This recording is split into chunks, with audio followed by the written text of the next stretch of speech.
Jadi apa yang dimaksud dengan flip classroom?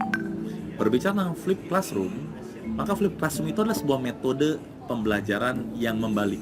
Namanya juga flip itu artinya terbalik. Flip classroom, kelas terbalik.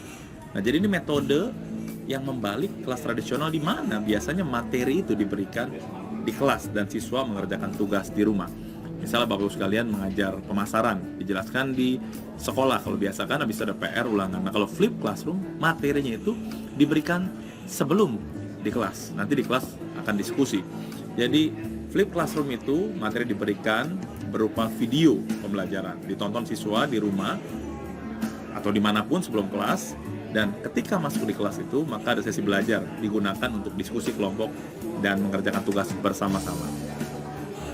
Tersedianya materi dalam bentuk video ini tentu memberikan kebebasan pada siswa-siswi Bapak Ibu sekalian untuk ketika mereka kurang ngerti bisa menghentikan atau mengulang-ulang sehingga mereka benar-benar paham tentang materi yang akan dibahas.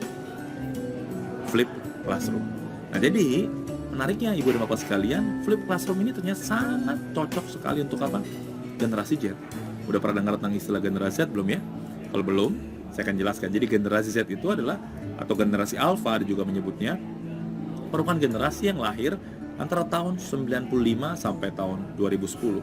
Artinya mereka sekarang saat ini masih sekolah dan menjadi murid dari Bapak Ibu guru sekalian, generasi Z ini. Mari kita coba pelajari bagaimana gaya belajar daripada generasi Z. Ternyata generasi Z ini mempunyai cara belajar yang berbeda dibanding dengan generasi-generasi sebelumnya, termasuk generasi Bapak dan Ibu sekalian. Nah, gaya belajarnya apa? Ada 5 gaya cara belajar daripada generasi Z ini.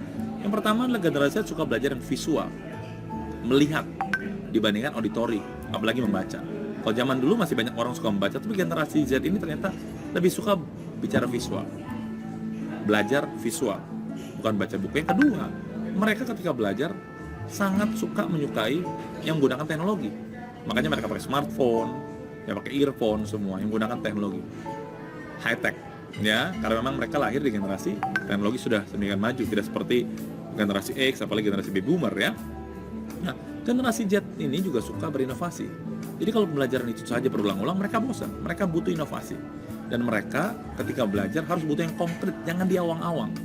Ketika belajar tentang e-commerce terlalu tinggi, mereka nggak ngerti, harus bikin konkret, mudah dipahami. Dan ingat baik-baik, generasi Z ini adalah generasi sangat kritis.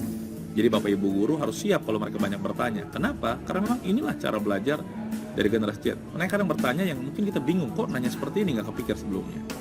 Jadi 5 poin ini yang harus Bapak Ibu guru perhatikan dari cara belajar generasi Z. Yaitu apa? Yang pertama visual, kedua teknologi, ketiga inovasi, yang keempat konkret, dan terakhir adalah kritis.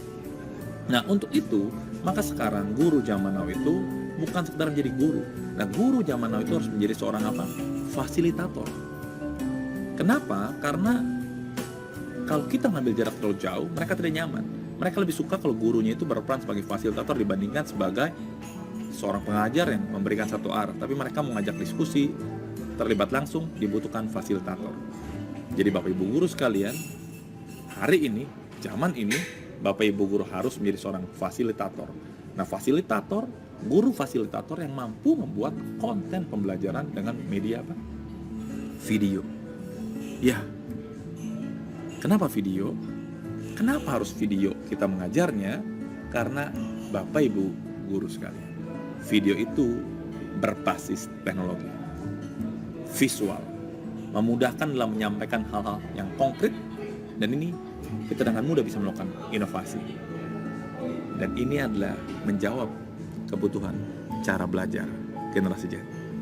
Itulah alasannya Bapak Ibu sekalian harus menerapkan flip classroom, dan yang terlebih penting harus mampu mengajar menggunakan video.